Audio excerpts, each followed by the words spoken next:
Hello students, welcome to DNS. मैं आपकी zoology tutor. आज हम लोग पढ़ेंगे फ्लोरेसेंस माइक्रोस्कोपी के बारे में एंड इलेक्ट्रॉन माइक्रोस्कोपी के बारे में।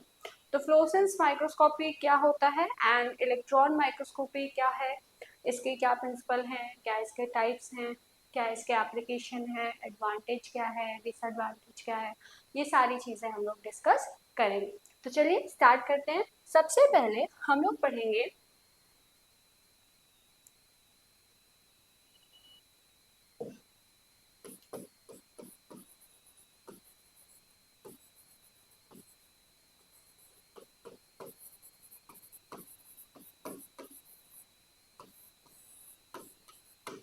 फ्लोरेसेंस माइक्रोस्कोपी के बारे में। तो किस तरीके से जो फ्लोरेसेंस माइक्रोस्कोपी है वो वर्क करता है। तो हाउ डज इट वर्क, क्या हाउ इट वर्क। सबसे पहली चीज होती है एक्साइटेशन के, जहाँ पे एक्साइटेशन होता है एंड यहाँ पे high energy short wavelength light जो है फ्रॉम अ लैम्प और अ लेजर, ये इल्यूमिनेट करता है स्पेसिमेन को। स्पेसिमेन मतलब जिस चीज को हमें स्लाइड पे देखना है, जो ऑब्जेक्ट जिसको हमें जिसका इमेज देखना है। तो सबसे पहले एक्साइटेशन होता है जहाँ पे high energy short wavelength light जो है, जो कि किसी लैम्प से या फिर किसी लेजर से आ रही है, ये उस स्पेसिमेन पे पड़ती है, इसको इल्यूमिनेट करती है। उसके बाद जो फ्लोरोफोर है वो उसे एब्जॉर्ब करते हैं। देखिए फ्लोरेसेंस माइक्रोस्कोपी में फ्लोरोफोर्स का यूज होता है। फ्लोरोफोर्स क्या होते हैं? फ्लोरोफोर्स ऐसे सब्सटेंसेस होते हैं जो कि किसी स्पेसिफिक लाइट को अब्सॉर्ब करते हैं। ठीक है, उनकी एक स्पेसिफिक लाइट एब्जॉर्प्शन कैपेसिटी होती है। उस स्पेसिफिक लाइट रेंज को वो अब्सॉर्ब करेंगे एंड जब अब्सॉर्ब करते हैं तो स्पेसिफिक कलर को शो करते हैं। ये फ्लोरोफोर्स जो है वो फ्लोरेसेंस माइक्रोस्कोपी में यूज किए जाते हैं एंड इस वजह से इस माइक्रोस्कोपी का नाम फ्लोरेसेंस माइक्रोस्कोपी है। फ्लोरोफोर्स क्या हुआ, अब देखिए पहले स्टेप में हम लोग पढ़े हैं ना कि लाइट जो है वो स्पेसिमेन पर पड़ी है। तो फ्लोरेसेंस माइक्रोस्कोपी है तो मतलब स्पेसिमेन में फ्लोरोफोर्स जो है वो प्रेजेंट होंगे। फ्लोरोफोर एब्जॉर्प्शन जो है वो होगा, उससे होगा क्या कि जो फ्लोरोफोर है वो क्या करेगा, वो एब्जॉर्ब करेगा स्पेसिफिक एक्साइटेड लाइट को that is being present at that specimen. Specimen में फ्लोरोफोर प्रेजेंट है, वो उस स्पेसिफिक लाइट जो भी रेंज है उसको जो है वो सेलेक्ट करेगा एंड उसको सेलेक्ट करने की वजह से वो एनर्जाइज हो जाएगा, एनर्जी उसको मिल जाएगा। तीसरा स्टेप होगा इमिशन का, जिसमें ये जो एनर्जी मिला हुआ फ्लोरोफोर है ये क्या करेगा, फिर से री इमिट करेगा। एक बार लाइट इमिट हुई थी, अब ये री इमिट कर रहा है, री इमिट करेगा लाइट को at a lower energy and a longer wavelength. ठीक है, तो lower energy with a longer wavelength ये फिर से क्या करेगा, लाइट को री इमिट करेगा, जिसके वजह से अब ये क्या होगा, ये एक फ्लोरेसेंस सिग्नल को देगा। ठीक है, तो जब ये री इमिट करेगा लाइट को, लॉन्ग वेवलेंथ ऑफ लाइट जो है फिर री इमिट होगी जिसकी एनर्जी कम होगी, ये फिर फ्लोरेसेंस सिग्नल को देगा। इसके बाद ये फ्लोरेसेंस सिग्नल अगर दिया है तो इसके बाद नेक्स्ट स्टेप क्या होगा, डिटेक्शन का। डिटेक्शन में क्या होगा कि फिल्टर्स या फिर डाइक्रोनिक मिरर्स जो हैं ये दोनों प्रेजेंट रहेंगे, ये सेपरेट करेंगे किस चीज को, लॉन्गर वेवलेंथ इमिटेड लाइट को from the excitation light and इस वजह से ये सिर्फ और सिर्फ क्या करेंगे, इमिट करेंगे लाइट को, जो कि क्या करेगा, कहाँ तक पहुंचेगा, डिटेक्टर तक पहुंचेगा या फिर ऑब्जर्वर के आई तक पहुंचेगा। इसके बाद फाइनली जो इमेज फॉर्मेशन है वो हो जाएगा, जिसमें ये जो कैप्चर्ड लाइट है ये कलर्ड इमेज को फॉर्म करेगा एंड इसके वजह से जो स्पेसिफिक स्ट्रक्चर है जो कि लेबर थे उस फ्लोरोफोर के हेल्प से, ये जो है against a dark black ground ये जो स्पेसिफिक स्ट्रक्चर्स हैं वो शो होते हैं। ज्यादातर जो फ्लोरोफोर्स है या फ्लोरोसेंस माइक्रोस्कोपी है उसका वहां यूज किया जाता है जहाँ पे मान लीजिए कोई स्पेसिफिक ऑर्गन है उसकी स्टडी करनी है, कोई स्पेसिफिक साइड है उसको जो है लेबल करना है, उसका स्ट्रक्चर अच्छे से देखना है, तो वहां पे फ्लोरोफोर्स जो है वो अप्लाई किया जाता है। जो फ्लोरोसेंस माइक्रोस्कोपी है उसके हेल्प से उसके स्ट्रक्चर को देखा जाता है। तो आप देख सकते हैं सबसे पहले एक्साइटेशन, फिर उसके बाद फ्लोरोफोर का एब्जॉर्प्शन, फिर उसके बाद सिग्नल जो है वो प्रोड्यूस करता है, दैट इज इमिशन, एंड फिर डिटेक्शन, एंड फाइनली जो इमेज का फॉर्मेशन है वो होता है। तो इस सीक्वेंस को अच्छे से आप नोट करिएगा, ये सीक्वेंस उसी मैनर में होना चाहिए, ठीक है, सीक्वेंस ऊपर नीचे नहीं होना चाहिए क्योंकि ये स्टेप्स हैं।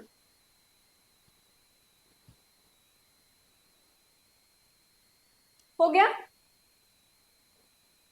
चलिए अब इसके बाद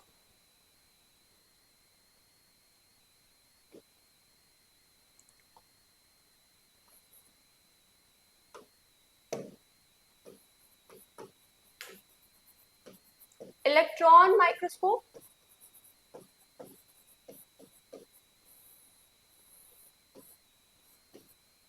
इलेक्ट्रॉन माइक्रोस्कोप जो है वो हाई टाइप ऑफ या highly specified form of microscope होता है जिसमें इलेक्ट्रॉन्स का यूज किया जाता है। अब अगर हम लोग क्लासिफाई करें तो मेनली दो तरह के जो है वो इलेक्ट्रॉन माइक्रोस्कोप होते हैं, scanning electron microscope and transmission electron microscope.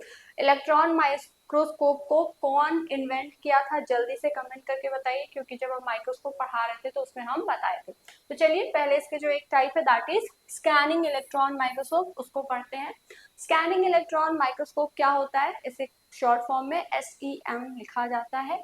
ये एक टाइप ऑफ इलेक्ट्रॉन माइक्रोस्कोप है जो कि स्कैन करने का काम करता है एंड ये सरफेस पे काम करता है।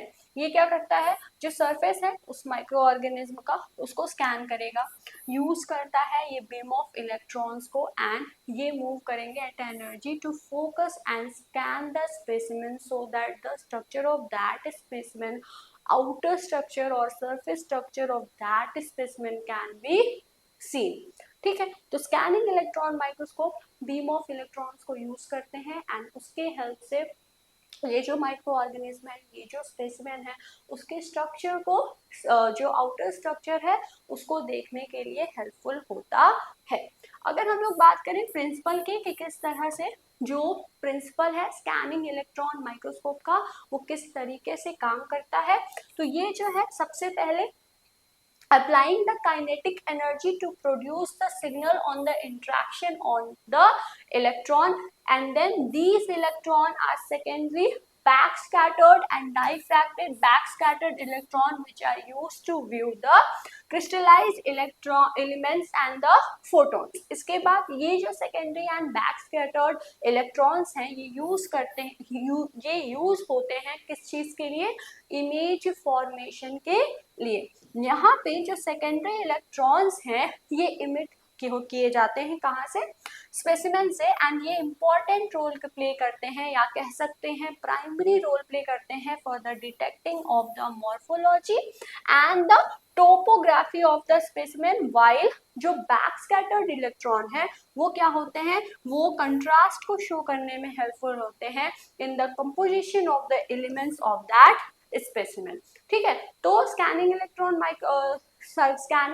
माइक्रोस्कोपी में primary electrons and secondary electrons जो हैं वो यूज होते हैं। ये दोनों ही इलेक्ट्रॉन्स जो हैं अपने अपने फंक्शंस को सेपरेटली करते हैं।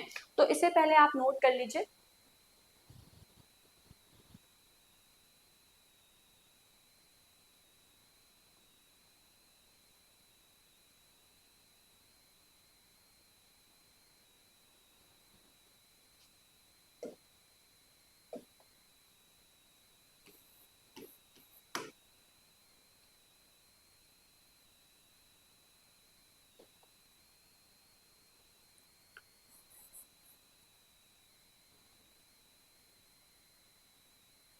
उसके बाद जो सेकेंड टाइप है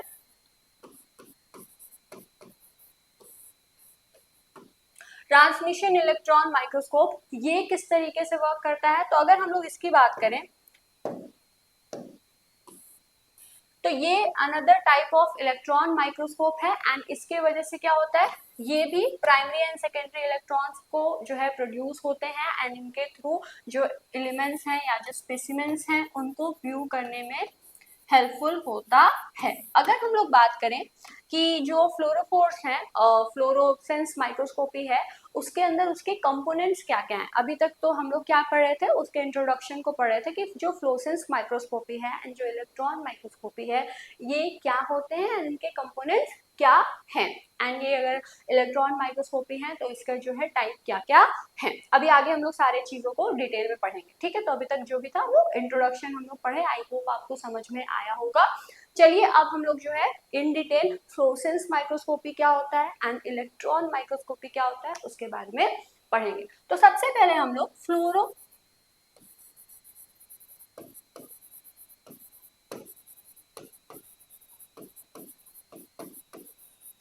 फ्लोरोसेंस माइक्रोस्कोपी के बारे में पढ़ेंगे। अगर हम लोग बात करें कि जो फ्लोरोसेंस माइक्रोस्कोपी होता है उसका क्या क्या इंपॉर्टेंट कंपोनेंट होता है, तो जब आप स्टेप्स पढ़ रहे थे तो वहां पे कुछ इंपॉर्टेंट कंपोनेंट आपको रिकॉग्नाइज आप किए होंगे, जैसे कि लाइट सोर्स था वहां पे प्रेजेंट, ठीक है। वहां पे क्या था, एक्साइटेशन फिल्टर था, फिर उसके बाद डाइक्रोमिक जो मिरर है वो प्रेजेंट था, इमिशन फिल्टर प्रेजेंट होगा। तो ये सारे क्या है, ये सारे इंपॉर्टेंट कंपोनेंट हैं किस चीज के, फ्लोरोसेंस माइक्रोस्कोपी के अंदर, फ्लोरोसेंस माइक्रोस्कोप के अंदर। अगर हम लोग बात करें सबसे पहला कंपोनेंट का, तो जो लाइट सोर्स है वो क्या होता है, किस तरह का जो लाइट सोर्स है वो यूज होता है। तो अगर लाइट सोर्स की बात की जाए तो मरकरी लैंप या फिर जेनॉन आर्क लैंप जो है वो यूज होता है, या फिर जो लेजर्स हैं वो यूज किए जाते हैं ताकि जो एक्साइटेशन लाइट है वो इमिट हो सके। अगर एक्साइटेशन फिल्टर की बात की जाए कि जो एक्साइटेशन फिल्टर है वो क्या काम करता है, तो ये अलाउ करता है only specific short wavelength light को, एंड यहाँ पे ये क्या करता है, इसको हेल्प करता है और इसे हेल्प करता है कि ये क्या हो सके, एक्साइट कर सके फ्लोरोफोर को ताकि वो पास हो सके। उसके बाद डाइक्रोनिक मिरर प्रेजेंट होता है। डाइक्रोनिक मिरर क्या करता है, ये क्या करता है, ये रिफ्लेक्ट करता है एक्साइटेशन लाइट को ऑनटू दैट स्पेसिमेन, एंड इस वजह से ये अलाउ करता है लॉन्गर वेवलेंथ को कि वो जो है इमिट हो सके एंड वो इमिट कर सके फ्लोरोसेंस को ताकि वो पास हो सके। इसके बाद इमिशन फिल्टर क्या करता है, इमिशन फिल्टर जो है ये ब्लॉक करता है एनी रेसिडुअल एक्साइटेशन लाइट को, ताकि और इसके वजह से हो क्या, इसके वजह से सिर्फ और सिर्फ जो desired long wavelength emission light है वो सिर्फ और सिर्फ जो है वो डिटेक्टर तक पहुंचे एंड फाइनली जो इमेज है वो सही से बन सके, ठीक है। तो ये सारे कंपोनेंट्स जो है वो किसके हैं, फ्लोरोसेंस माइक्रोस्कोप के हैं।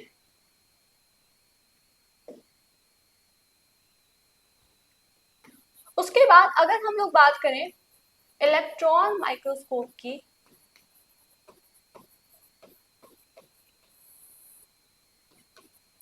तो इलेक्ट्रॉन माइक्रोस्कोप क्या है, ठीक है। सबसे पहली बात, इलेक्ट्रॉन माइक्रोस्कोप को क्नॉन एंड रुस्क ने जो है इन्वेंट किया था, ठीक है।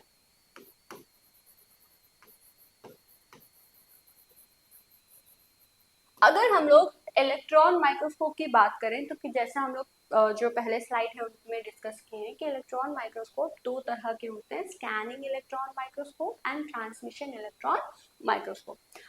ये इलेक्ट्रॉन माइक्रोस्कोप क्या करते हैं, जैसे लाइट माइक्रोस्कोप होता है ना, फ्लोरोसेंस माइक्रोस्कोप क्या होता है, एक टाइप ऑफ लाइट माइक्रोस्कोप होता है, ठीक है। इलेक्ट्रॉन माइक्रोस्कोप लाइट माइक्रोस्कोप का टाइप नहीं है, ये अलग प्रिंसिपल पर वर्क करता है। इसमें जो मेन इंपॉर्टेंस है वो इलेक्ट्रॉन्स का होता है, इसी वजह से इस जो माइक्रोस्कोप है इसको क्या कहा जाता है, इलेक्ट्रॉन माइक्रोस्कोप कहा जाता है। ठीक है। तो इलेक्ट्रॉन माइक्रोस्कोप की अगर हम लोग बात करें तो जो इलेक्ट्रॉन माइक्रोस्कोप है वो क्या है, एक ऐसा माइक्रोस्कोप है जो कि यूज करता है बीम ऑफ एक्सेलरेटेड इलेक्ट्रॉन्स को as a source of illumination, जिसके थ्रू फाइनली ये as a source of illumination work करे एंड इमेज का फॉर्मेशन हो सके। ये जो है इलेक्ट्रॉन माइक्रोस्कोप की अगर हम लोग बात करें तो ये जो है high resolution of images formation के लिए रिस्पॉन्सिबल होता है। ये हेल्पफुल होता है कि मैग्नीफाई किया जा सके ऑब्जेक्ट्स को इन नैनोमीटर एंड जो इमेज है वो बहुत ही ज्यादा क्लियर हो। अगर हम लोग बात करें कि इलेक्ट्रॉन माइक्रोस्कोप जो है इन्वेंट किसके द्वारा किया गया है,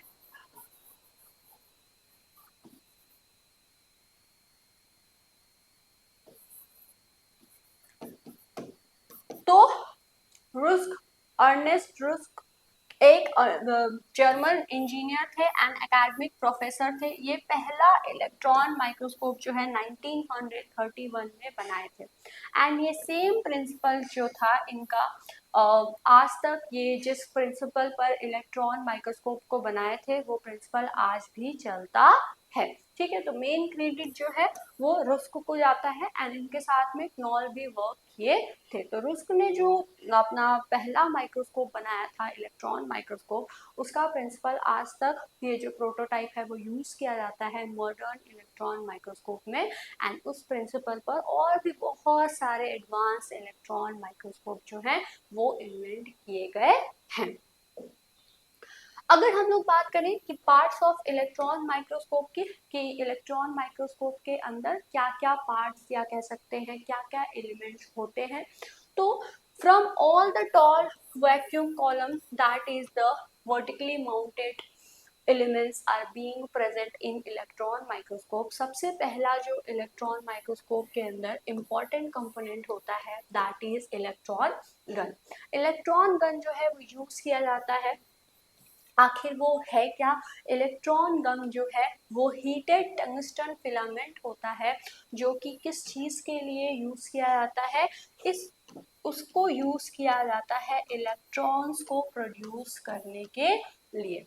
ठीक है, तो जो इलेक्ट्रॉन गन है वो है क्या, एक फिलामेंट है टंगस्टन का जिसे हीट किया जाता है ताकि हीट के वजह से वो क्या कर सके, वो प्रोड्यूस कर सके इलेक्ट्रॉन्स को। ठीक है, अब ये इलेक्ट्रॉन्स क्या करेंगे, ये इलेक्ट्रॉन्स काम करेंगे, यही इल्यूमिनेशन का सोर्स होंगे इलेक्ट्रॉन माइक्रोस्कोप के अंदर। जैसे लाइट माइक्रोस्कोप में लाइट वर्क करता है ना एंड उसके डिफरेंट डिफरेंट कंपोनेंट है, तो उसमें डिफरेंट डिफरेंट टाइप ऑफ या फिर different different type of light microscope में different different type of fringe पर वर्क करते हैं, उसके डिफरेंट डिफरेंट एलिमेंट होते हैं, लेकिन मेन जो इल्यूमिनेशन का सोर्स है वो लाइट होता है। वैसे ही इलेक्ट्रॉन माइक्रोस्कोप के अंदर जो मेन इल्यूमिनेशन का सोर्स है वो क्या होता है, वो इलेक्ट्रॉन होता है। अब इलेक्ट्रॉन गन समझ में आ गया।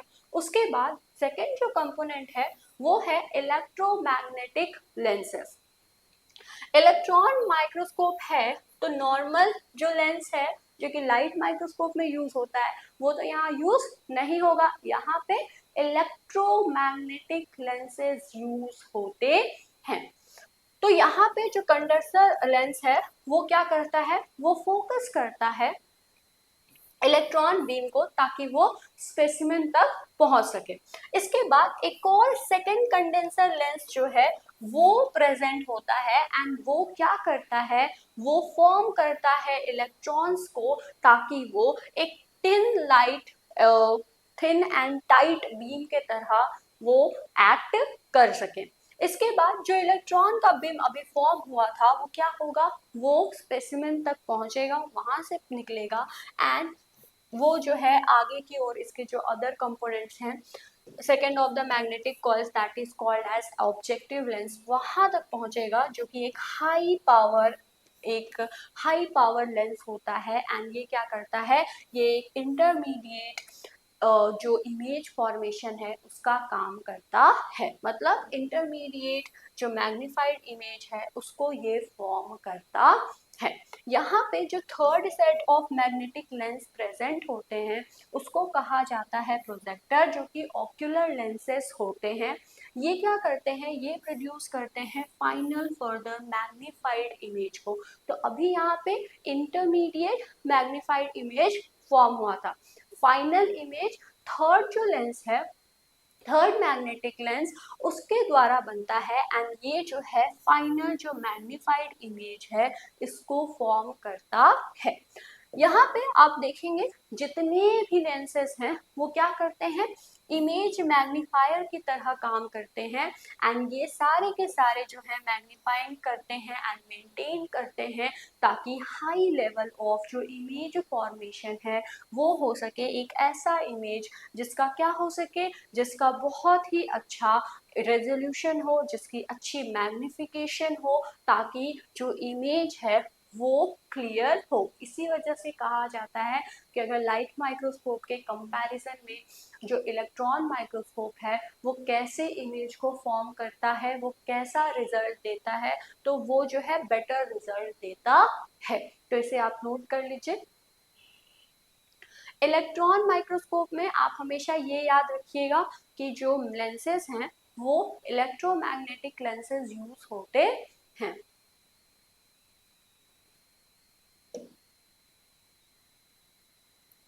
अब अगर हम लोग बात करें types of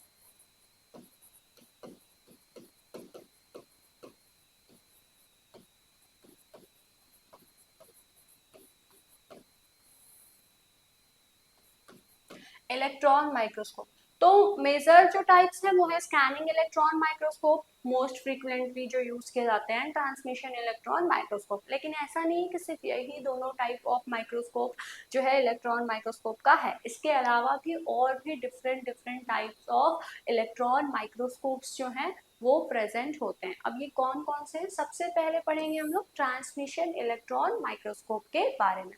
transmission electron microscope, जिसे शॉर्ट में टेम लिखा जाता है, ये एक ऐसा माइक्रोस्कोप है, एक ऐसा इलेक्ट्रॉन माइक्रोस्कोप है जो कि क्या करता है, शिफ्ट करता है इलेक्ट्रॉन्स को ताकि वो थिन सैंपल की तरह उस एक थिन सैंपल पर जाए एंड वहां पे वर्क कर सके एंड उसके इमेज फॉर्मेशन के लिए रिस्पॉन्सिबल होते हैं।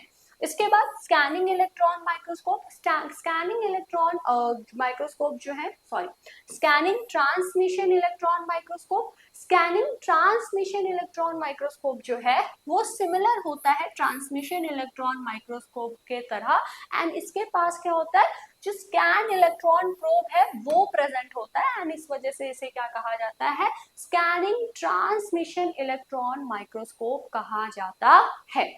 इसके अलावा जो नेक्स्ट है वो है स्कैनिंग इलेक्ट्रॉन माइक्रोस्कोप, जो कि क्या होता है, जो कि सिमिलर होता है स्कैनिंग ट्रांसमिशन इलेक्ट्रॉन माइक्रोस्कोप की तरह, लेकिन इसके पास क्या होता है, इसके पास थिक सैंपल्स के लिए ये यूज होता है।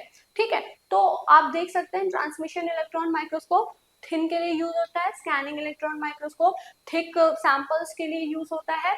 स्कैनिंग ट्रांसमिशन इलेक्ट्रॉन माइक्रोस्कोप, इन दोनों के ही कुछ कुछ फीचर्स इस पे प्रेजेंट होते हैं। इनके पास ये जो है ट्रांसमिशन इलेक्ट्रॉन माइक्रोस्कोप की तरह जो है वर्क करता है, लेकिन इसी के साथ साथ में इसके पास स्कैन इलेक्ट्रॉन प्रोब्स भी प्रेजेंट होते हैं। इसके बाद इलेक्ट्रॉन माइक्रोफोन, ये क्या होता है, ये सिमिलर होता है स्कैनिंग इलेक्ट्रॉन माइक्रोस्कोप की तरह, लेकिन ये किस चीज के लिए यूज किया जाता है, ज्यादातर ये जो है केमिकल एनालिसिस के लिए यूज किया जाता है। उसके बाद लो एनर्जी इलेक्ट्रॉन माइक्रोस्कोप, ये एक ऐसा टाइप ऑफ इलेक्ट्रॉन माइक्रोस्कोप है जो कि जो इमेजेस हैं सरफेस इमेजेस उसके लिए यूज किए जाते हैं। उसके बाद फोटो इमिशन इलेक्ट्रॉन माइक्रोस्कोप, ये एक ऐसा इलेक्ट्रॉन माइक्रोस्कोप है जो कि क्या करता है, जो कि यूज करता है इलेक्ट्रॉन्स को जो कि सरफेस से इमिट हुए हैं फोटोन एंड उसके हेल्प के थ्रू ये जो है अपना जो वर्क है उसको करता है। तो ये सारे जो है बेसिक डिफरेंसेस हैं in different types of electron microscope के बीच में एंड इनका क्या क्या नाम है, ये किसके लिए यूज होते हैं, ये सारी चीजें यहाँ पे मेंशन है, आप इसे नोट कर लीजिए।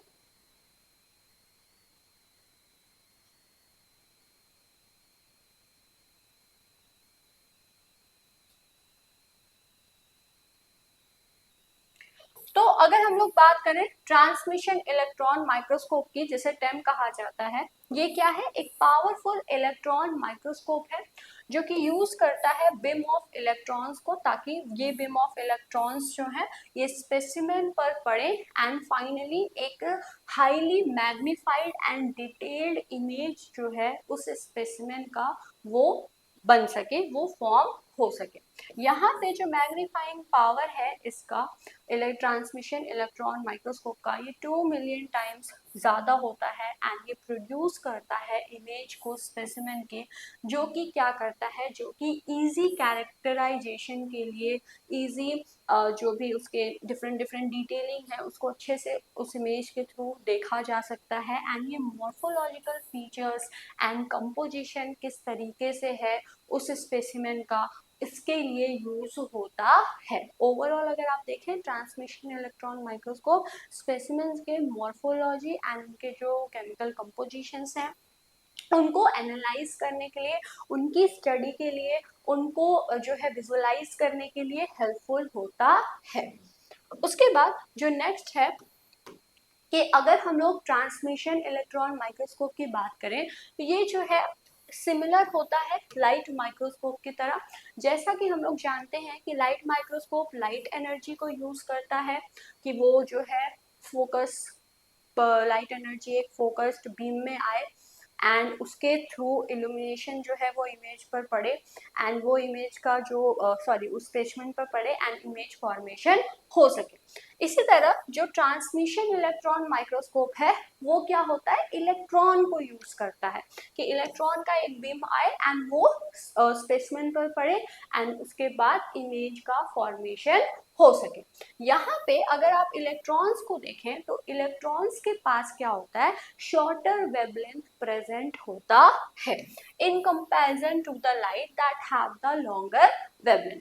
एंड अगर हम लोग बात करें कि जो लाइट माइक्रोस्कोप है एंड जो इलेक्ट्रॉन माइक्रोस्कोप है उसमें भी जो ट्रांसमिशन इलेक्ट्रॉन माइक्रोस्कोप है उसमें से अगर हम लोग कंपेयर करें कि किसका रेजोल्यूशन बेटर होता है, तो लाइट माइक्रोस्कोप के कंपैरिजन में जो ट्रांसमिशन इलेक्ट्रॉन माइक्रोस्कोप है उसका बेटर रेजोल्यूशन होता है।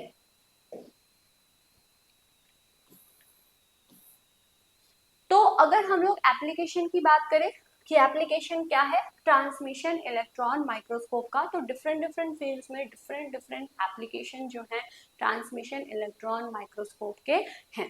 For example transmission electron microscope जो है वो सेल के स्ट्रक्चर्स को देखने के लिए हेल्पफुल होता है, जैसे कि सेल का स्ट्रक्चर हो गया, बैक्टीरिया सेल का कैसा स्ट्रक्चर होता है, वायरस सेल का कैसा स्ट्रक्चर है, फंजाई है तो उसका सेल का स्ट्रक्चर कैसा है, इन सारी चीज़ों को देखने के लिए ट्रांसमिशन इलेक्ट्रॉन माइक्रोस्कोप यूज किया जाता है। क्यों, क्योंकि इसका हायर रेजोल्यूशन होता है एंड मैग्निफिकेशन भी अच्छा होता है।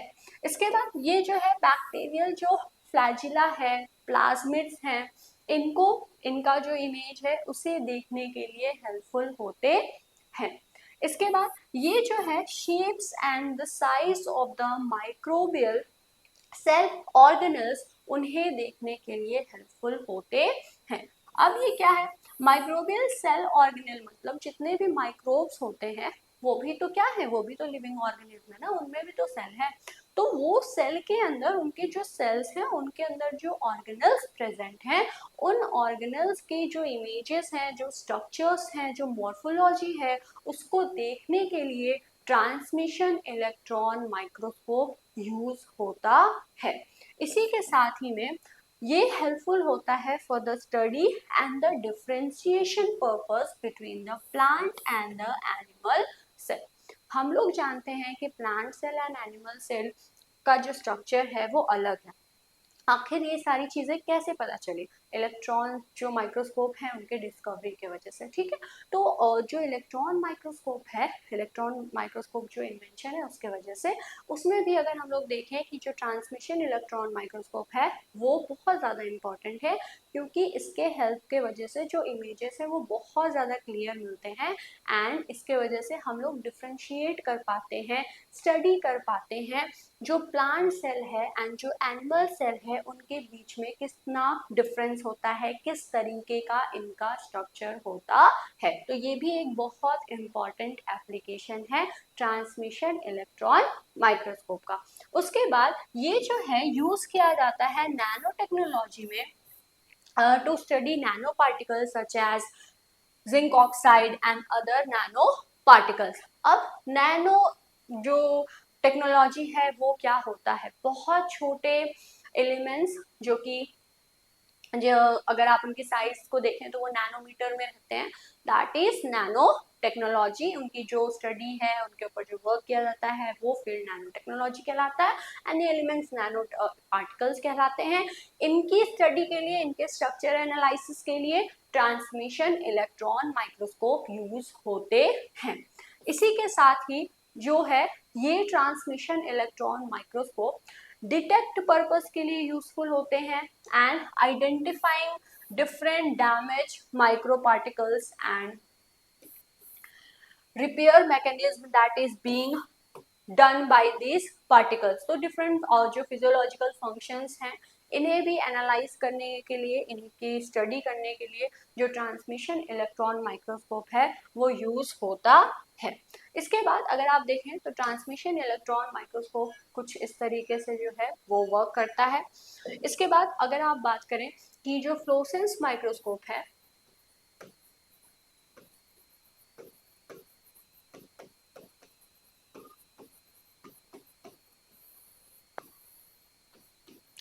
ये हम लोग पढ़ चुके हैं कि फ्लोरेसेंस माइक्रोस्कोप क्या है। फ्लोरेसेंस माइक्रोस्कोप और टाइप ऑफ लाइट माइक्रोस्कोप है जो कि फ्लोरोफोर्स को यूज करता है, किस प्रिंसिपल पर, कैसे, किन स्टेप्स के वजह से इनका जो इमेज का फॉर्मेशन होता है, ये सारी चीजें हम लोग डिस्कस कर लिए हैं। इलेक्ट्रॉन माइक्रोस्कोप क्या है, उसके टाइप्स क्या हैं, उसमें भी जो ट्रांसमिशन इलेक्ट्रॉन माइक्रोस्कोप है ये बहुत ज्यादा common type of electron microscope है, वो क्या है, कैसे वर्क करता है, क्या उसके एप्लीकेशंस हैं, ये सारी चीजें हम लोग डिस्कस कर लिए हैं। अब हम लोग जो है आने वाले जो आगे के स्लाइड्स हैं उसमें इन दोनों टॉपिक्स में से कैसे क्वेश्चन बन सकते हैं या फिर कौन से बहुत इंपॉर्टेंट टॉपिक्स हैं जो कि एग्जाम पॉइंट ऑफ व्यू से बहुत इंपॉर्टेंट है, उनको अब हम लोग डिस्कस करेंगे। तो सबसे पहले फ्लोरेसेंस माइक्रोस्कोपी जो है उसके बारे में क्या क्या चीजें हैं जो कि आपको पता होनी चाहिए फ्लोरेसेंस माइक्रोस्कोप के बारे में।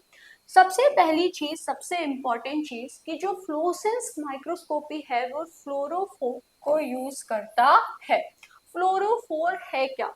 फ्लोरोफोर एक फ्लोरेसेंट डाई है या कह सकते हैं फ्लोरेसेंट प्रोटीन है जो कि यूज किया जाता है किसी भी स्पेसिफिक पार्ट ऑफ स्पेसिमेन को लेबल करने के लिए। ये क्या करता है, ये एक फ्लोरोफोर है। फ्लोरोफोर करते क्या है, फ्लोरोफोर में होता क्या है कि जब लाइट जो है इनके ऊपर एक स्पेसिफिक जिस स्पेसिफिक लाइट को ये अब्सॉर्ब करते हैं, अगर वो इन पे पड़े तो ये क्या करते हैं, लाइट को फिर से रीमिट करते हैं एंड रीमिट करने के वजह से जो कलर है उसको प्रोड्यूस करते हैं, एंड इस वजह से जिस स्पेसिफिक पार्ट पे ये फ्लोरोफोर प्रेजेंट है उस स्पेसिमेन के, वो कलर्ड पार्ट की तरह विजुअलाइज होता है एंड उनके स्ट्रक्चर्स जो हैं वो क्लियर जो है वो शो होते हैं। एंड उसका स्ट्रक्चर तो शो हो गई एंड उसके पास कलर है, तो इस वजह से वो रेस्ट ऑफ द स्पेसिमेन से डिफरेंशिएट भी हो जाता है एंड इस वजह से उसकी स्टडी एंड उसका जो इमेज फॉर्मेशन है और भी ज्यादा सही से दिखता है। तो अगर हम लोग फ्लोरेसेंस माइक्रोस्कोपी में जो फ्लोरोफोर्स हैं वो कैसे काम करते हैं उसकी बात करें, तो जो फ्लोरोफोर्स हैं वो क्या करते हैं, वो जो है लाइट को रिमिट करते हैं जब एक लॉन्गर वेवलेंथ जो है उनके पास आया एंड वो जो है एक्साइटेड हुए हायर एनर्जी द्वारा, तो ये क्या करते हैं कि शॉर्टर वेवलेंथ के जो लाइट है उनको रिमिट करते हैं। यहाँ पे ये जो इमिटेड लाइट है इसके बाद कलेक्ट होता है, फिल्टर्ड होता है एंड प्रोड्यूस करता है एक high contrast and coloured image को against the dark background.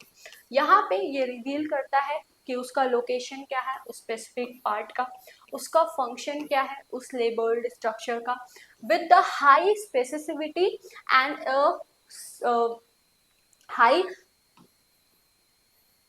High specificity and high sensitivity कि उस पार्ट का पोजीशन क्या है, उस पार्ट का उस ऑर्गेनल में या उस स्पेसिमेन में फंक्शन क्या है। की कंपोनेंट्स की अगर हम लोग बात करें तो यहाँ पे जो की कंपोनेंट्स हैं वो होते हैं इमिशन फिल्टर्स, एक्साइटेशन फिल्टर्स। ये क्या करते हैं, ये हेल्पफुल होते हैं आइसोलेट करने के लिए स्पेसिफिक वेवलेंथ्स को। डाइक्रोनिक मिरर्स बहुत इंपॉर्टेंट होते हैं क्योंकि ये सेपरेट करते हैं एक्साइटेशन एंड इमिशन लाइट को, and along with that light source बहुत इंपॉर्टेंट होता है। एंड लाइट सोर्स के लिए मिरर लैम्प्स हो गए, सॉरी मर्क्यूरी लैम्प्स हो गए, या फिर other type of laser light हो गया, इनका यूज होता है। तो आई होप अभी तक जितनी भी चीजें हम लोग पढ़े हैं आपको अच्छे से समझ में आई होंगी। अगर आप चाहते हैं कि आपका जो सिलेबस है उससे रिलेटेड सारे टॉपिक्स को आप पढ़ें और समझें तो आप हमारे नवोत्थव बैच के साथ ज्वाइन हो सकते हैं। इसके अंदर विद इन 3 मंथ्स आपका जो सिलेबस है उससे रिलेटेड सारे टॉपिक्स जो हैं उनको पढ़ाए जाएंगे, कवर होंगे, एंड इसके साथ ही में जो प्रीवियस ईयर क्वेश्चन पेपर्स हैं वो सॉल्व होंगे, एंड इसके साथ ही आपके जो ऑनलाइन इंटरेक्टिव क्लासेस जो हैं वो अवेलेबल होंगे, लाइव डाउट क्लासेस जो हैं वो होंगे, जिसके वजह से आपके अगर कोई डाउट है, कोई चीज़ है जो कि आपको नहीं समझ में आ रही है, आप वहाँ पूछ सकते हैं। ये सारी चीज़ें मिलेंगी। अलॉन्ग विद दैट अगर जब आप इसके लिए आपको क्या करना होगा, तो इसके लिए आपको जो है प्ले स्टोर पे जाना है, डीएनएस एडुकेयर ऐप को, वहाँ से आप डाउनलोड कर सकते हैं एंड एनरोल हो सकते हैं। जब आप ऐप को डाउनलोड कर लेंगे तो वहाँ पे आप देखेंगे फ्री स्टडी मटेरियल का सेक्शन, उसके अंदर आपके जो सब्जेक्ट हैं उसके सब पीडीएफ जो हैं वो अवेलेबल है, तो वहाँ से आप उसको डाउनलोड कर सकते हैं एंड ये पीडीएफ आपके स्टडी के लिए बहुत ज़्यादा हेल्पफुल होंगे। तो आई होप आपको सारी चीज़ें अच्छे से समझ में आ गई होंगी। यहाँ पे स्क्रीन पे नंबर डिस्प्ले है, यहाँ पे अगर आपको कोई भी कंफ्यूजन है या फिर कुछ भी पूछना है तो आप इस नंबर पे कॉल करके पूछ सकते हैं। एक बहुत इंपॉर्टेंट इन्फॉर्मेशन है that is DNS20 coupon code, इसका आप यूज कर सकते हैं, इसके वजह से आपको 20% डिस्काउंट मिलेगा। ठीक है, तो आई होप आपको सारी चीजें अच्छे से क्लियर हो गई होंगी। तो अब जो है हमारा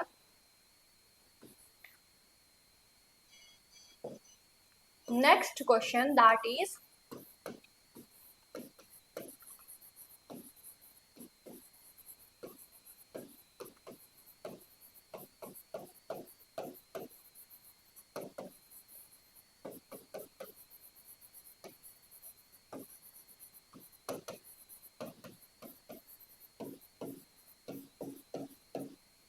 what are the components of fluorescence microscope. ठीक है, तो अगर हम लोग बात करें इंस्ट्रूमेंटेशन या फिर कंपोनेंट्स, दोनों एक ही चीज होती है। अगर एग्जाम में इंस्ट्रूमेंटेशन आया है या फिर कंपोनेंट्स आया तो मतलब ये इंस्ट्रूमेंट को पूछ रहा है कि फ्लोरेसेंस माइक्रोस्कोप के अंदर क्या क्या इंस्ट्रूमेंट होते हैं, क्या क्या कंपोनेंट्स होते हैं, तो क्या क्या चीजें उसको वर्क करने में हेल्पफुल होती हैं, क्या क्या उसके इंपॉर्टेंट कंपोनेंट्स हैं, उनको आप मेंशन करिए। तो फ्लोरेसेंस माइक्रोस्कोप के अंदर फ्लोरेसेंस डाई इंपॉर्टेंट कंपोनेंट है, जिसे और क्या कहते हैं, फ्लोरोफोर भी कहते हैं।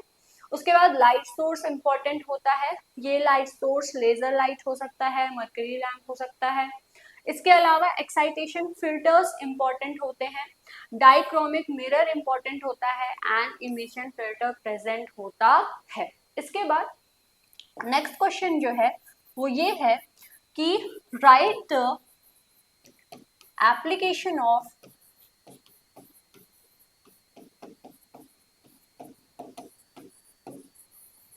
Fluorescence microscope. तो फ्लोरेसेंस माइक्रोस्कोप का क्या क्या एप्लीकेशन है। फ्लोरेसेंस माइक्रोस्कोप जो है बहुत ज़्यादा इम्पॉर्टेंट होता है बायोलॉजिकल सैंपल को एनालाइज करने के लिए, स्टडी करने के लिए। तो ये जो है आइडेंटिफाइंग पर्पस के लिए, आइडेंटिफाइंग स्ट्रक्चर्स को जो है उनको आइडेंटिफाई करने के लिए in a fixed and live biological samples में इनका यूज होता है। इसके साथ ही में जो फ्लोरेसेंस माइक्रोस्कोप है ये एक कॉमन टूल है, ये एक कॉमन माइक्रोस्कोप है जो कि आज के दिन में लाइफ साइंस रिसर्च में यूज होता है। लाइफ साइंस के अंदर जितना भी डिफरेंट डिफरेंट फील्ड है उसके अंदर जो रिसर्च वर्क होता है उसमें यूज होता है, चाहे वो सेल बायोलॉजी हो, बायोटेक्नोलॉजी हो, जेनेटिक्स हो, इन सभी फील्ड में इसका यूज होता है। इसी के साथ ही में इसका जो यूज है ये मल्टी कलर स्टेनिंग के वजह से बहुत ही ज़्यादा जो है इसको प्रेफरेंस मिलता है, क्योंकि इसके वजह से ये जो है अच्छे से और भी ज़्यादा जो डिटेलिंग है उसके साथ रिजल्ट देता है। अलॉन्ग विद दैट ये labelling of the structures within the cell इसके लिए यूज किया जाता है, and measurement of the physiological state of that cell इसके लिए भी यूज होता है। सेल है, सेल के अंदर बहुत सारे फिजियोलॉजिकल प्रोसेसेस होते रहते हैं, तो उस समय पे उस सेल का क्या फिजियोलॉजिकल स्टेट है, कौन सी एक्टिविटी हो रही है, ये सारी चीज़ों के स्टडी के लिए, एनालिसिस के लिए, डिस्कवरी के लिए, वर्क के लिए यूज किया जाता है फ्लोरेसेंस माइक्रोस्कोपी। ठीक है, अगर ये क्वेश्चन जो है वेरी शॉर्ट या शॉर्ट आंसर टाइप क्वेश्चन में आया है तो इसको बहुत ज़्यादा लिखने की जरूरत नहीं है, लेकिन अगर ये क्वेश्चन जो है लॉन्ग आंसर टाइप क्वेश्चन में आया है तो इसको आप और भी ज्यादा इनहांस करके अच्छे से डिटेल के साथ लिखिएगा। ठीक है, तो इस चीज पे आप बहुत ध्यान दिया कीजिए कि जो क्वेश्चन है वो किस बेसिस पे पूछा गया है, वो जो है किस तरह का क्वेश्चन है, लॉन्ग आंसर टाइप क्वेश्चन है या शॉर्ट आंसर टाइप क्वेश्चन है या very short answer type question है। कुछ बच्चे क्या करते हैं कि very short answer type question को भी बहुत ज्यादा समय दे देते हैं क्योंकि वो क्वेश्चन उनको आता रहता है, लेकिन कितना भी आप लिख लीजिए नंबर तो उतना ही मिलेगा ना।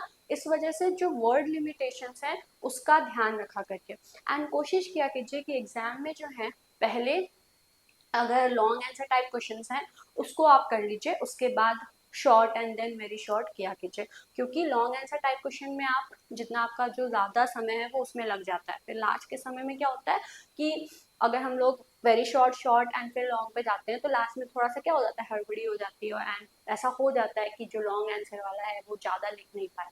तो इस वजह से आप अच्छे से कोशिश किया कीजिए कि जो टाइम मैनेजमेंट है उसको अच्छे से करा करिए, ताकि जो हर सेक्शंस हैं क्वेश्चंस के उसको अच्छे से उनके जो वर्ड लिमिट्स हैं उसके अंदर अच्छे से आप करें एंड अच्छे से आपका जो पेपर है वो हो सके। ठीक है, चलिए तो इसे आप पहले नोट कर लीजिए।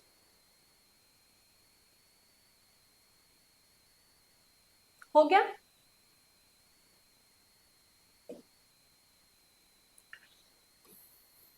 नेक्स्ट टॉपिक है what are the advantages of the fluorescence microscope. ठीक है, तो ऐसा क्वेश्चन भी आ सकता है एंड ये एक बहुत इंपॉर्टेंट टॉपिक है।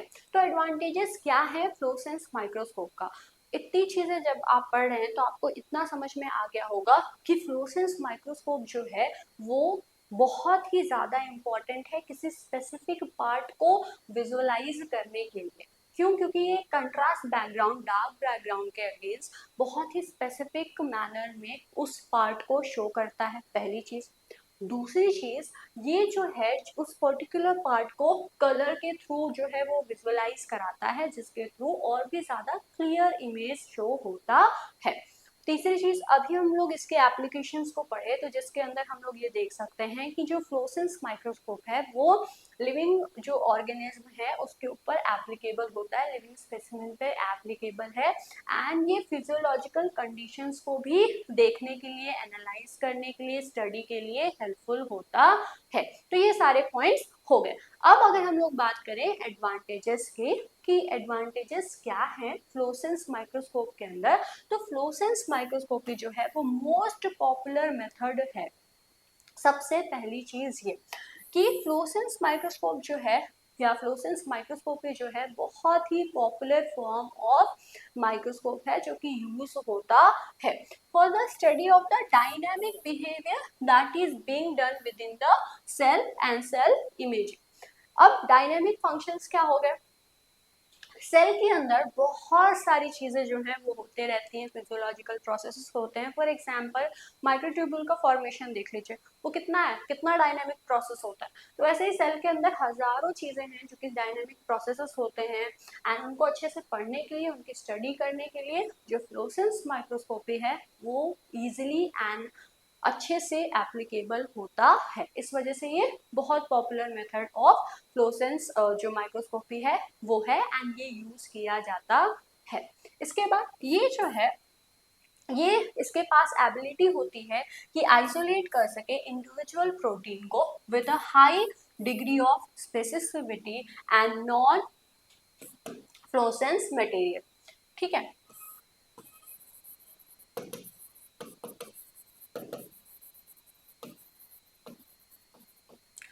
ये जो है आइडेंटिफिकेशन के लिए, आइसोलेशन के लिए इंडिविजुअल प्रोटीन्स के हेल्पफुल होता है, एंड ये हेल्पफुल होता है कि ये जो है नॉन फ्लोरेसेंस मटेरियल है उससे इसको सेपरेट किया जा सके।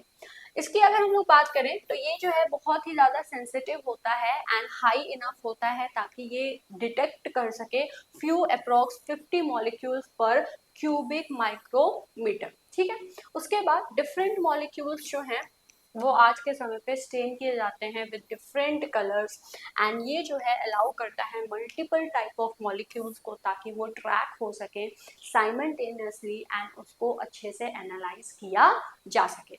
इसके बाद ये जो फैक्टर्स हैं जो कि रिजल्ट कर रहे हैं फ्लोरेसेंस माइक्रोस्कोपी के लिए कि वो एक क्लियर जो है एडवांटेज की तरह काम करते हैं over optical imaging techniques and for both in vitro and in vivo imaging. ये बहुत इंपॉर्टेंट लाइन है। In vitro and in vivo imaging हो तो वहाँ पे फ्लोरेसेंस माइक्रोस्कोपी जो है वो ऑप्टिकल माइक्रोस्कोपी से ज़्यादा अच्छा रिजल्ट देता है। ठीक है, तो चाहे वो सेल के अंदर हो या सेल के बाहर, कोई मॉलिक्यूल है या फिर कोई डायनेमिक प्रोसेस है, अगर उसको एनालाइज करना है तो वहाँ पे जो फ्लोरेसेंस माइक्रोस्कोप है वो बहुत अच्छे से काम करता है। तो इसे आप नोट कर लीजिए।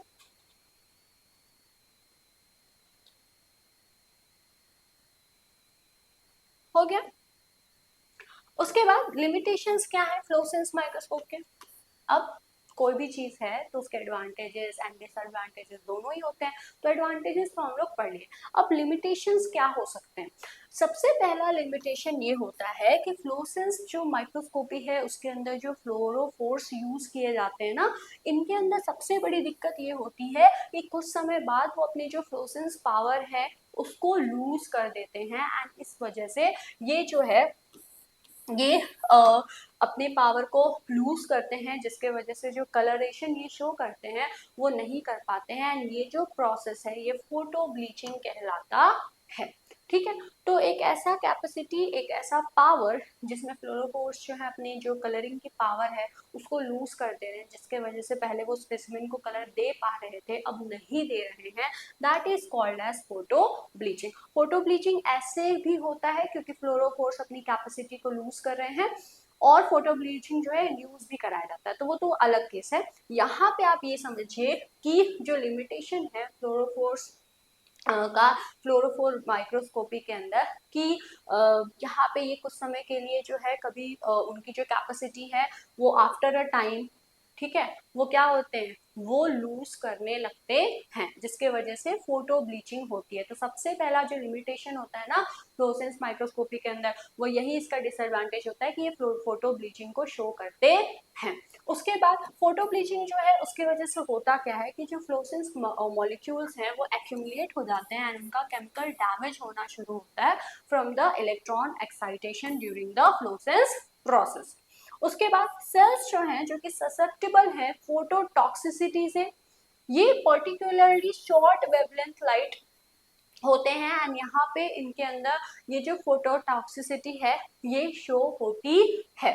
यहाँ पे अगर हम लोग फ्लोरेसेंस मॉलिक्यूल की बात करें तो इनके पास ये टेंडेंसी होती है कि ये जनरेट कर सके किस चीज को, केमिकल स्पेसीज को, एंड ये केमिकल स्पेसीज जो हैं ये क्या कर सकते हैं, ये केमिकल स्पेसीज जो हैं फोटोटॉक्सिक इफेक्ट को शो कर सकती हैं।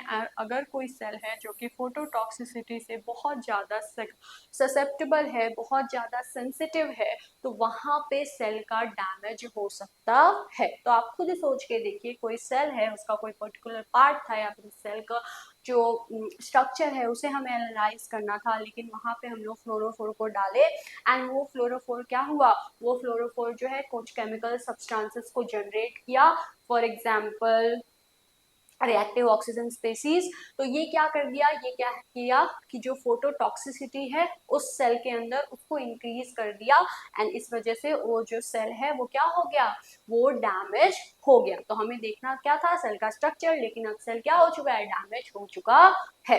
तो ये जो है ये बहुत बड़ा लिमिटेशन होता है फ्लोरेसेंस माइक्रोस्कोप के अंदर, एंड ज्यादातर ये जो केस है उन सेल्स के अंदर देखने को मिलता है जो कि फोटो सेंसिटिव होते हैं, फोटोटॉक्सिक सेंसिटिविटी उनमें जो है देखने को मिलता है। इसके बाद unlike the transmitted and reflected light microscopy techniques, जो फ्लोरेसेंस माइक्रोस्कोपी है वो सिर्फ और सिर्फ अलाउ करता है observations of the specific structure को, जिसके वजह से पूरा का पूरा जो स्ट्रक्चर है वो एनालाइज नहीं हो पाता है, ये एक स्पेसिफिक रीजन पे ही काम कर पा रहा है।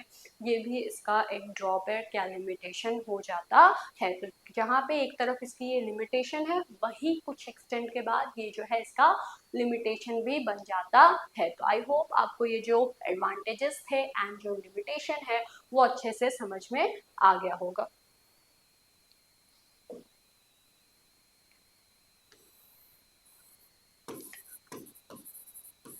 नेक्स्ट क्वेश्चन है, what are the uses or application of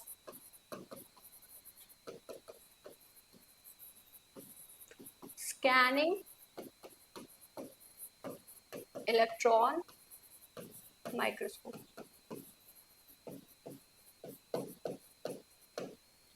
तो स्कैनिंग इलेक्ट्रॉन माइक्रोस्कोप का क्या एप्लीकेशन है, क्या यूज है? तो अगर हम लोग एप्लीकेशन की बात करें स्कैनिंग इलेक्ट्रॉन माइक्रोस्कोप की, मतलब SEM की, तो ये बहुत ही ज्यादा हेल्पफुल होता है and useful होता है in a variety of fields including the industrial use, nanoscience studies, biomedical studies and microbiology।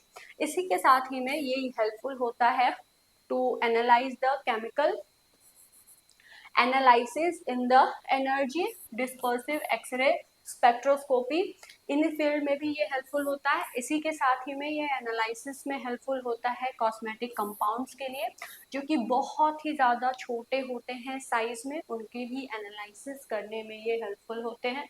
इसी के साथ ही में ये फिलामेंटल जो स्ट्रक्चर्स होते हैं माइक्रो ऑर्गेनिज्म के अंदर, जो फ्लैजिला हो गया, जैसे कुछ फिलामेंटल स्ट्रक्चर्स हो गए, उनको एनालाइज करने के लिए ये हेल्पफुल होते हैं। इसी के साथ ही में ये topology of the element that is being used with in the industries, इनके लिए भी यूजफुल होते हैं। तो आप देख सकते हैं ये हर फील्ड में यूज हो रहा है, चाहे वो बायोटेक्नोलॉजी हो या फिर जो माइक्रोबायोलॉजी है वो, या फिर जो बायोमेडिकल यूजेस हैं वो भी, उस सब फील्ड में ये यूज हो रहा है।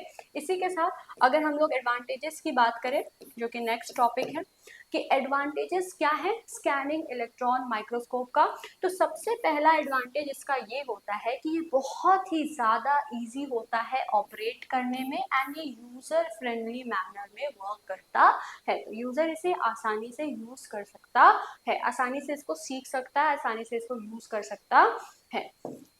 इसी के साथ अगर हम लोग नेक्स्ट एडवांटेज की बात करें, तो ये यूज किया जाता है वैरायटी ऑफ इंडस्ट्रियल एप्लीकेशन में and analysis of the surface of the solid object, इसके लिए ये यूज होता है। इसके बाद कुछ ऐसे मॉडर्न जो स्कैनिंग इलेक्ट्रॉन माइक्रोस्कोप्स हैं वो यूज हो रहे हैं, जिनके पास ये कैपेसिटी होती है कि वो क्या कर सके, जो डिजिटल डाटा है उसको जनरेट कर सके, एंड ये डिजिटल डाटा जो है वो हाईली पोर्टेबल होता है, जो कि इसका बहुत बड़ा एडवांटेज बन चुका है। उसके बाद ये जो है इजी होता है एक्वायर करने में, कि डाटा इससे इजीली एक्वायर हो जाता है, and with in a short period of time that is about 5 minutes, यहाँ पे जो डाटा है उसको लिया जा सकता है। तो ये एक बहुत बड़ा इसका एडवांटेज है। इसी वजह से ये जो है इंडस्ट्रियल पर्पजेस में बहुत फ्रीक्वेंटली यूज होता है।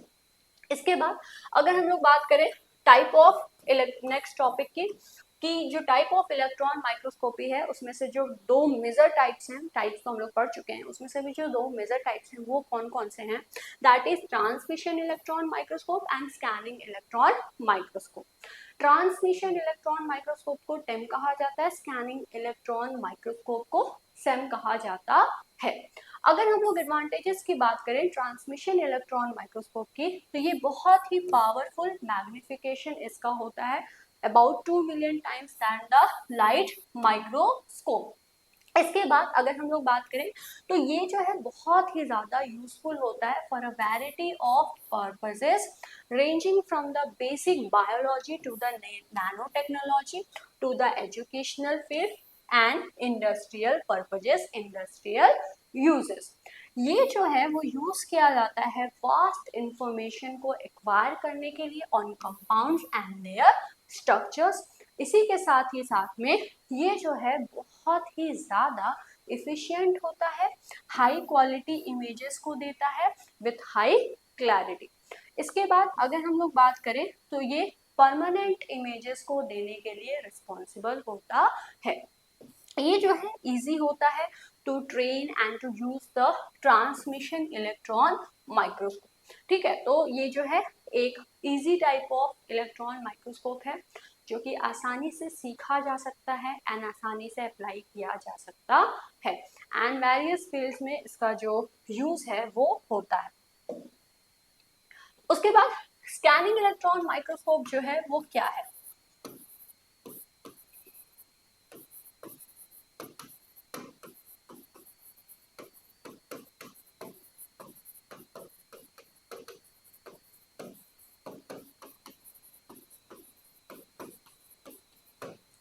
स्कैनिंग इलेक्ट्रॉन माइक्रोस्कोप की अगर हम लोग बात करें तो स्कैनिंग इलेक्ट्रॉन माइक्रोस्कोप जो है एक टाइप ऑफ इलेक्ट्रॉन माइक्रोस्कोप है जो कि स्कैन करता है सरफेसेस ऑफ माइक्रो ऑर्गेनिज्म को एंड ये यूज करता है बीम ऑफ इलेक्ट्रॉन को जो कि मूव होता है at a low energy and focus करता है एंड स्कैन करता है स्पेसिमेन को। इलेक्ट्रॉन माइक्रोस्कोप जो है एक ऐसा माइक्रोस्कोप होता है जो कि बीम ऑफ इलेक्ट्रॉन को यूज करता है एंड सोर्स ऑफ इसका इल्यूमिनेशन जो है वो क्या होता है? बीम ऑफ इलेक्ट्रॉन होता है। ये यूज किसको करता है?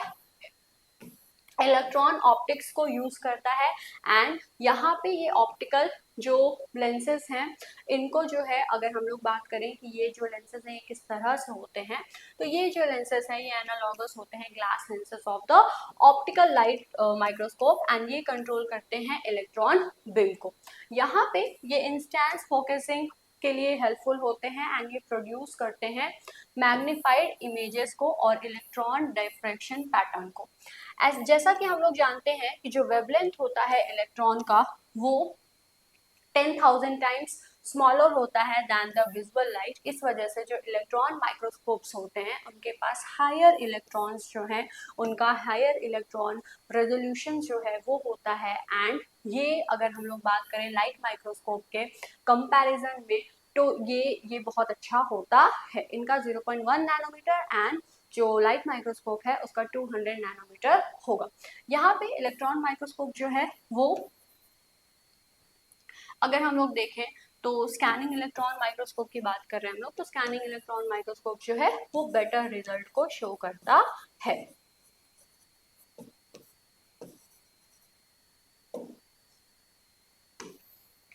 इसके बाद नेक्स्ट क्वेश्चन है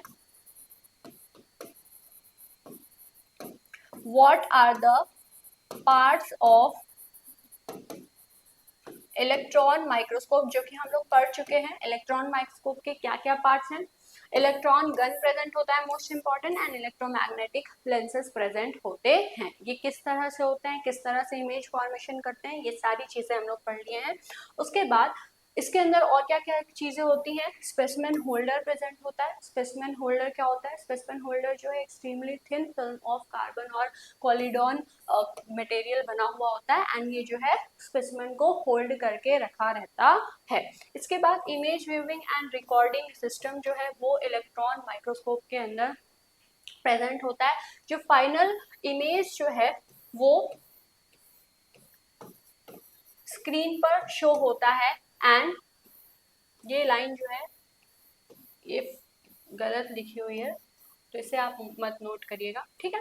image viewing and recording system, जहाँ पे इमेज को जो है वो व्यू किया जाता है एंड रिकॉर्डिंग सिस्टम के थ्रू जो है इसे रिकॉर्ड किया जाता है।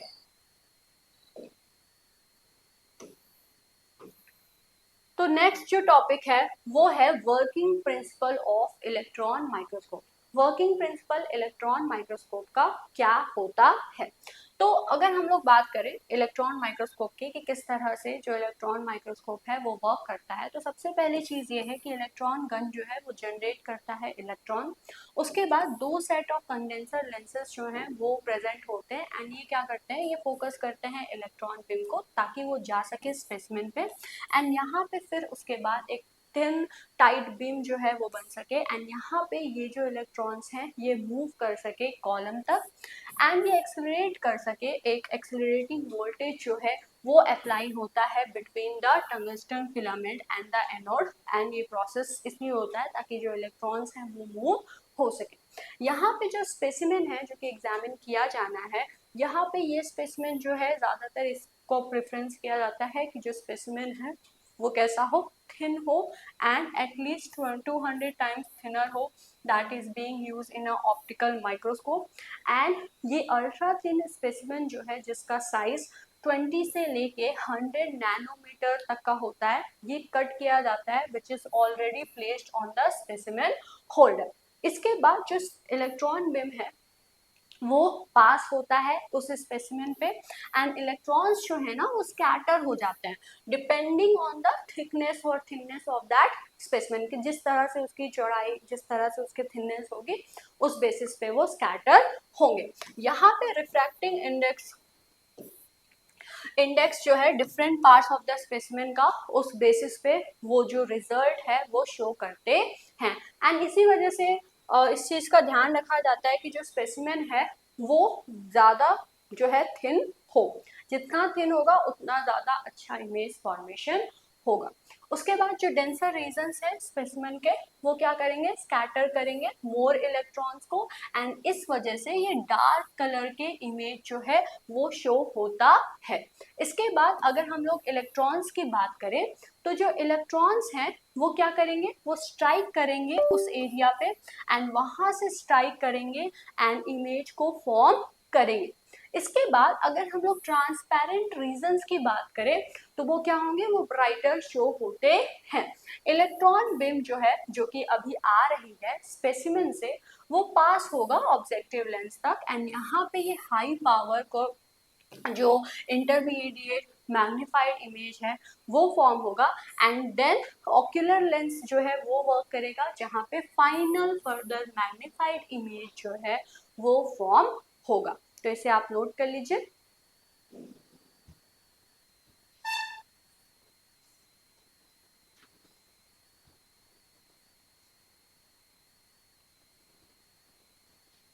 हो गया?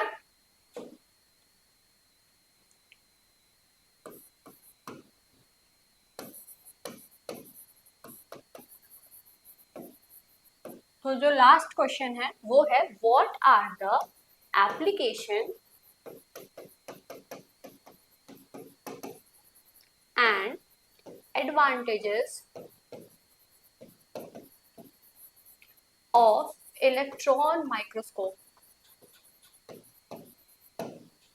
ठीक है, तो सबसे पहले हम लोग एप्लीकेशन को पढ़ेंगे एंड देन एडवांटेजेस जो है इलेक्ट्रॉन माइक्रोस्कोप को, इसके अंदर क्या क्या इसके एप्लीकेशंस हैं, क्या क्या इसके एडवांटेजेस हैं उसको हम लोग पढ़ेंगे। तो सबसे पहले एप्लीकेशन की अगर हम लोग बात करें तो सबसे पहला जो एप्लीकेशन होता है इलेक्ट्रॉन माइक्रोस्कोप का वो ये होता है कि बहुत ही ज़्यादा हेल्पफुल होता है इन्वेस्टिगेशन के लिए कि जो अल्ट्रा थिन वाइड रेंज है स्पेसिमेन का, बायोलॉजिकल एंड इनऑर्गेनिक स्पेसिमेन का, उनको जो है इन्वेस्टिगेट करने के लिए ये हेल्पफुल होते हैं। उसके बाद ये यूज होते हैं क्वालिटी कंट्रोल के लिए, फेलियर एनालिसिस के लिए।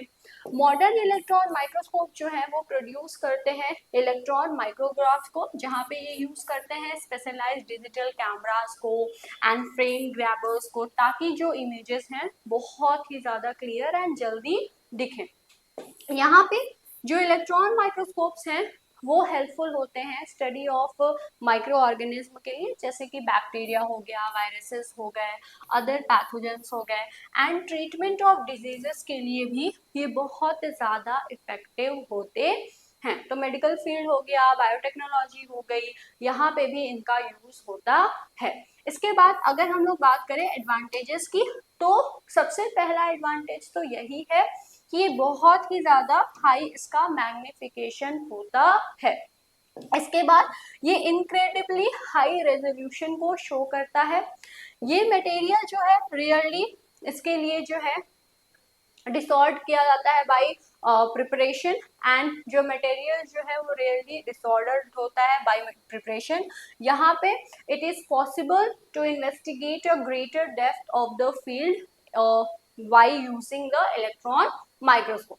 तो ये सारे जो है इसके एप्लीकेशन है। आई होप आपको ये सारी चीजें अच्छे से समझ में आया होगा कि एप्लीकेशन क्या है एंड एडवांटेजेस क्या है। सॉरी, एडवांटेजेस है ये।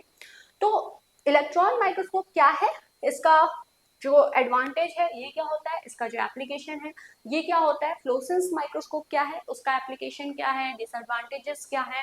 डिसएडवांटेज में आप फ्लोरोफोर को पकड़िए। फ्लोरोफोर क्या है, कलर दे रहा है ना, लेकिन कलर अगर उसकी कैपेसिटी कलर देने की वो खत्म हो जाए या वर्क सही से नहीं करे, वो फोटो ब्लीचिंग करे, तो वहां पे वो एक डिसएडवांटेज हो गया।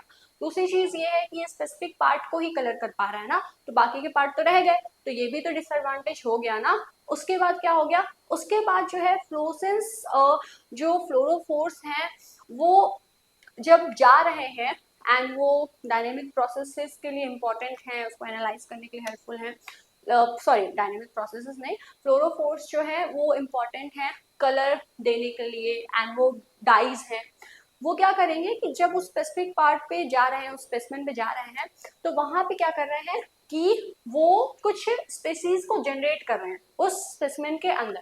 एंड अगर वो स्पेसिमेन जो है वो फोटो रिएक्टिव है, वो फोटो रिएक्टिव सेंसिटिव है, तो वहां पे क्या कर रहा है, वो उस सेल को डैमेज कर दे रहा है, एंड ये उसका बहुत बड़ा डिसएडवांटेज बन जाएगा। तो आई होप आज जितनी भी चीजें हम लोग पढ़े हैं वो अच्छे से आपको समझ में आई होंगी। अगर आप चाहते हैं कि आपका जो सिलेबस है उससे रिलेटेड सारे टॉपिक्स को आप पढ़ें और समझें, तो आप हमारे नवोत्सव बैच से ज्वाइन हो सकते हैं। इसके अंदर विद इन 3 मंथ्स आपका जो सिलेबस है वो कंप्लीट होगा। इसी के साथ ही में जो आपका जो प्रीवियस ईयर क्वेश्चन पेपर्स हो गए, लाइव डाउट क्लासेस हो गए, ऑनलाइन इंटरेक्टिव क्लासेस हो गए, और जो नोट्स हैं, ये सारी चीजें यहाँ पे अवेलेबल होंगे। यहाँ पे जब आप आपको डाउनलोड करेंगे एंड उसमें एनरोल होंगे, तो वहाँ पे आपको फ्री स्टडी मटेरियल का सेक्शन मिलेगा, एंड वहाँ पे डिफरेंट डिफरेंट जो सब्जेक्ट्स हैं उनके पीडीएफ अवेलेबल है, तो वहाँ से आप डाउनलोड कर सकते हैं। जब आप जो ज्वाइन होंगे इस बैच के थ्रू, तो यहाँ पे आपको जूलॉजी के साथ ही जो बॉटनी की क्लासेस हैं एंड जो केमिस्ट्री की क्लासेस हैं वो भी मिलेंगी, एंड ये जो कोर्स है इसकी validity till the exam date रहेगी। तो आई होप आपको सारी चीजें अच्छे से समझ में आ गई होंगी। अगर कोई कंफ्यूजन है तो स्क्रीन पे नंबर दिया हुआ है, आप इस पे कॉल करके पूछ सकते हैं। एंड मिलते हैं हम लोग नेक्स्ट लेक्चर में एक नए टॉपिक के साथ। तब तक के लिए thanks for watching this video. पढ़ते रहिए, मस्त रहिए और स्वस्थ रहिए।